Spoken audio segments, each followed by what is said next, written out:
आज ही डाउनलोड करें Skymet mobile app, पूछे मौसम का हाल अपनी पसंदीदा भाषा में और रहे बाकियों से एक कदम आगे। नमस्ते दोस्तों, स्काईमेट वेदर में आप सभी का बहुत बहुत स्वागत है। मेरा नाम महेश पलावत है।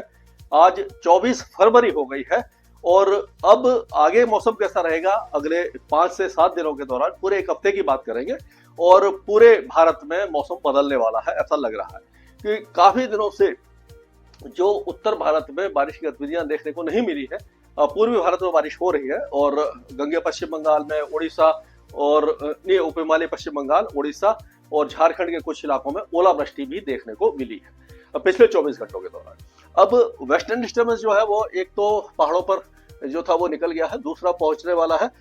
ये मेरे ख्याल से दूसरा मैप है, इसको देखते हैं हम। ये है मैप, ये वेस्टर्न डिस्टर्बेंस आ रहा है, ऑलरेडी काफी पास आ गया है और आप कह सकते हो कि 24 तारीख की रात को ये पहुंच जाएगा पहाड़ों पर। इसके पीछे एक और वेस्टर्न डिस्टर्बेंस है जो अफगानिस्तान के ऊपर है, ये भी 27-28 तारीख के आसपास पहुंचेगा। तो आप कह सकते हो कि 24 तारीख की रात से उत्तर भारत यानी कि पहाड़ों पर रेन और स्नोफॉल यानी बारिश और बर्फबारी शुरू हो जाएगी और ये 2 या 3 मार्च तक जारी रहने की उम्मीद है। यानी रुक रुक करके वेस्टर्न डिस्टर्बेंस आते रहेंगे और ये लग रहा है कि काफी अच्छा स्पेल है, लंबा स्पेल है जो पहाड़ों पर अच्छा स्नोफॉल देने वाला है।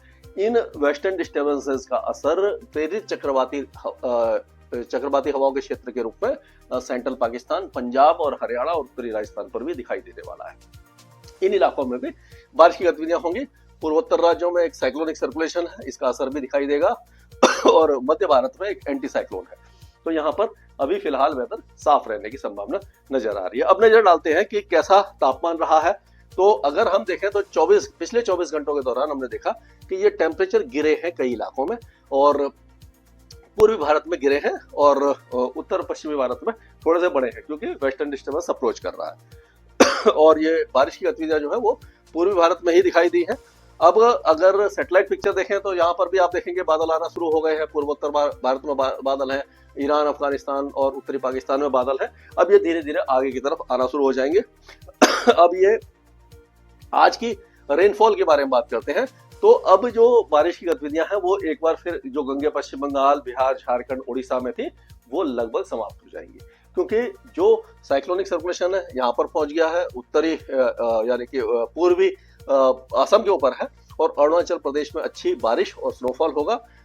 असम, मेघालय और नागालैंड में बहुत हल्की बारिश होगी। सिक्किम में लाइट रेन और स्नोफॉल हो सकता है। उप हिमालय पश्चिम बंगाल के भी जो जैसे कि कलिम्पोंग, दार्जिलिंग वगैरह है, यहाँ पर भी बारिश की संभावना बन रही है।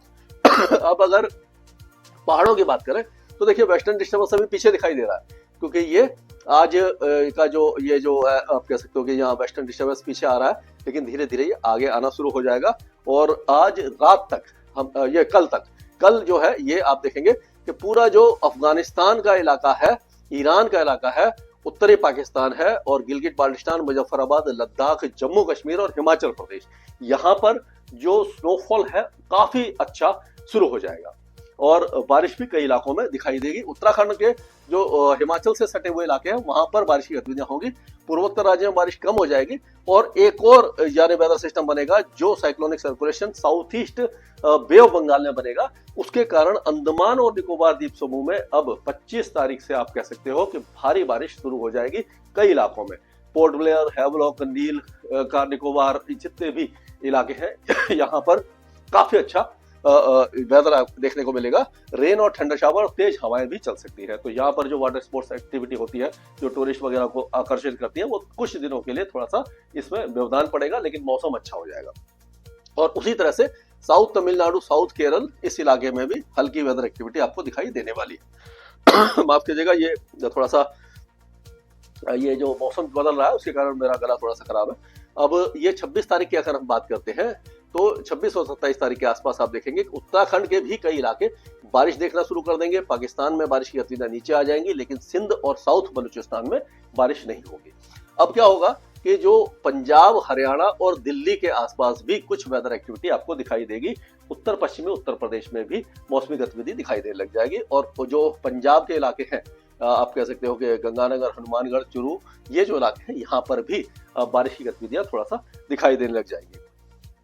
और आगे चलते हैं तो ये साइक्लोनिक सर्कुलेशन आगे आ जाएगा और ये पहाड़ों पर बहुत अच्छा स्नोफॉल ये 28 तारीख को आपको दिखाई देगा और दिल्ली के साथ साथ पंजाब, हरियाणा और उत्तर प्रदेश के कई इलाकों में और दक्षिण भारत में भी बारिश की गतिविधियां बढ़ जाएंगी। अब अगर एक एक राज्य की बात करते हैं तो आप कह सकते हो कि आज रात से ही गिलगिट बाल्टिस्तान और जो पाकिस्तान के इलाके हैं यहाँ पर और भारत का गिलगिट बाल्टिस्तान और मुजफ्फराबाद ये जो इलाका है यहाँ पर रेन और स्नोफॉल शुरू हो जाएगा। और उसके बाद 25 तारीख को हम कह सकते हैं कि ये पूरे इलाके में बहुत अच्छा स्नोफॉल होगा। ऊंचे इलाकों में गुलमर्ग वगैरह, श्रीनगर, पहलगांव, ये सारे इलाके और जितने भी लद्दाख के इलाके हैं, ये जो कारगिल वगैरह है, सभी जगह पर अच्छा स्नोफॉल होगा और बाकी इलाकों में भी रेन के चांसेस बन रहे हैं। हिमाचल प्रदेश की बात करते हैं तो हिमाचल प्रदेश में आज बहुत मतलब हल्का स्नोफॉल या बारिश की गतिविधियां चंबा और कांगड़ा वगैरह में होगी और कल से ये अगले 4-5 दिनों तक पूरे इलाके में बहुत अच्छा स्नोफॉल दिखाई देगा आपको। ये धर्मशाला से लेकर के कुल्लू, मनाली और हो सकता है कि शिमला में भी इस बार ये स्नोफॉल देखने को एक बार फिर से मिल जाए आपको। उत्तराखंड में बद्रीनाथ, केदारनाथ, रुद्रप्रयाग, ये जितने भी इलाके हैं यहाँ पर एक बार फिर से 26 तारीख से स्नोफॉल, 27-28 को भारी स्नोफॉल होगा लेकिन 26 तारीख से यहाँ पर स्नोफॉल शुरू हो जाएगा। निचले इलाकों में बारिश की गतिविधियां आपको देखने को मिल जाएगी। अगर पंजाब की बात करते हैं तो पंजाब में ये पहले से थोड़ा सा बना हुआ है, इसको मैं हटा देता हूँ।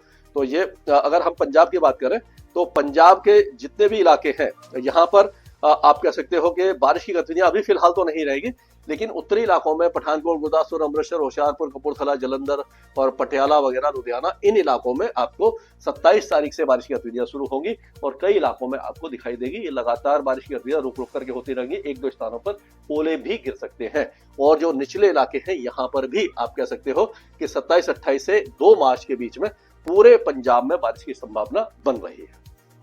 हरियाणा की बात करें तो हरियाणा में पहले जो हवाएं इस तरह से चल रही थी, अभी क्या है कि जो वेस्टर्न डिस्टर्बेंस आ रहा है तो हवाएं थोड़ा सा दक्षिण पश्चिमी हुई है, उसके कारण थोड़ा सा टेम्परेचर बढ़े हैं। लेकिन अब बारिश की गतिविधियां पंचकुला, अंबाला, यमुनानगर, कुरुक्षेत्र इस इलाके में शुरू हो जाएगी। ये कल से शुरू होगी और उसके बाद यानी 26 तारीख से शुरू होगी और 27-28 तारीख को पूरे हरियाणा के साथ साथ दिल्ली और उसके आसपास के इलाकों में भी बारिश की संभावना बनती नजर आ रही है। अब अगर उत्तर प्रदेश की बात करते हैं तो उत्तर प्रदेश में अगर हम देखें तो आप देखिए कि उत्तर प्रदेश में जो इलाके हैं यहाँ पर ये सहारनपुर, शामली, मुजफ्फरनगर, बिजनौर, बागपत, मेरठ, मुरादाबाद, रामपुर, बरेली, पीलीभीत, बदायूं, बुलंदशहर, ये जो इलाके हैं यहाँ पर बारिश की गतिविधियां आपको दिखाई दे जाएंगी 26-27 तारीख से। उसके बाद अलीगढ़, मथुरा तक भी और बुलंदशहर, बदायूं, काशी रामनगर, शाहजहांपुर तक भी कुछ बारिश की गतिविधियां हल्की फुल्की हो सकती है। उसके बाद ये मार्च के पहले सप्ताह तक यानी 1 या 2 मार्च तक वेदर एक्टिविटी रहेगी। लेकिन बाकी जो भी इलाका है, गोंडा, बस्ती, गोरखपुर, आजमगढ़, जौनपुर, वाराणसी, मिर्जापुर, सारे इलाके सूखे रहने वाले हैं। यहाँ पर मौसमी गतिविधि आपको दिखाई देगी। लखनऊ और उसके आगे पूरा इलाका सूखा रहेगा। बिहार में कोई वेदर एक्टिविटी आपको दिखाई नहीं देगी। यहाँ पर टेम्परेचर गिरे थे, 2 दिनों के बाद थोड़े से टेम्परेचर बढ़ सकते हैं। उसी तरह से झारखंड में भी जो वेदर एक्टिविटी हो रही थी वो लगभग हट जाएगी। अब पश्चिम बंगाल में भी जो मौसमी गतिविधि आपने देखी थी लगभग समाप्त हो जाएगी। लेकिन कलिम्पोंग, दार्जिलिंग, जलपाईगुड़ी, अलीपुरद्वार, कूच बिहार, उत्तरी दिनाजपुर, यहाँ पर हल्की बारिश की संभावना नजर आ रही है।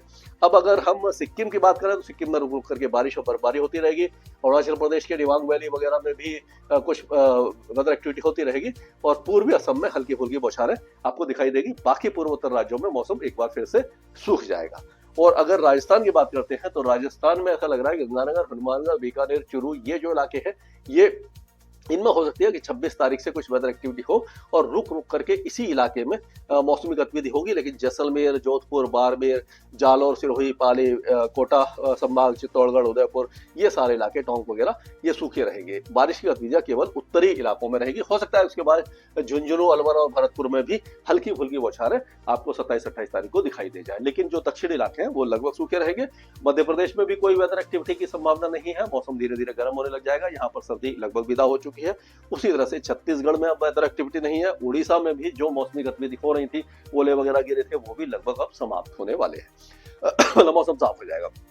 गुजरात में एक बार फिर से टेम्परेचर थोड़े से बढ़ेंगे, दक्षिण पश्चिमी हवाएं आएंगी और यहाँ पूरे इलाके बनासकांठा, सबरकांठा, महिसाना, पाटन, देवभूमि, द्वारिका, जामनगर, अमरेली, राजकोट, बड़ोदरा, अहमदाबाद, सारे इलाकों में गर्मी थोड़ी सी बढ़ने वाली है। उसी तरह से महाराष्ट्र में भी कोई मौसमी गतिविधि अब आपको दिखाई नहीं देने वाली है। टेम्परेचर दिन और रात के दोनों के बढ़ना शुरू हो जाएंगे। तेलंगाना पूरी तरह से शुष्क रहेगा, यहाँ पर भी थोड़ी सी गर्मी बढ़ने वाली है। आंध्र प्रदेश में भी टेम्परेचर थोड़ा सा बढ़ेगा लेकिन मौसम साफ रहेगा। कर्नाटक में भी लगभग वेदर एक्टिविटी नहीं दिखाई देगी। कोस्टल एरियाज में उडुपी और दक्षिणी कन्नड़ा में हल्के फुल्के बादल छा सकते हैं और केरल के कुछ इलाकों में, दक्षिणी इलाकों में हो सकता है कोल्लम, कोट्टयम, अलपुझा, एर्नाकुलम, इडुक्की, त्रिशूर, पलक्कड़, इस इलाके में हल्की बौछारें आपको दिखाई दे जाए। अब तमिलनाडु में जो बारिश की गतिविधियां हैं वो 26 तारीख से आपको दिखाई देगी और उस समय कडलोर, विल्लुपुरम, ये करूर, दिंडुगल, थेनी, मदुरई, विरुधुनगर, तुड्डुकोट्टई, रामानाथापुरम, ये नागापट्टनम, तंजावुर, ये सारे इलाकों में बारिश की संभावना नजर आ रही है। चेन्नई वगैरह में चांसेस काफी कम दिखाई दे रहे हैं लेकिन फिर भी हो सकता है 27-28 को हल्की फुल्की बूंदाबांदी कुछ इलाकों में हो जाए। लेकिन अंडमान और निकोबार द्वीपों में भारी बारिश की संभावना है 2 दिनों के बाद और 2-3 दिनों तक अच्छी बारिश रहेगी लेकिन लक्षद्वीप का मौसम लगभग शुष्क बना रहेगा। तो हम कह सकते हैं कि पूरे भारत में उलट पलट मौसम होने की संभावना नजर आ रही है।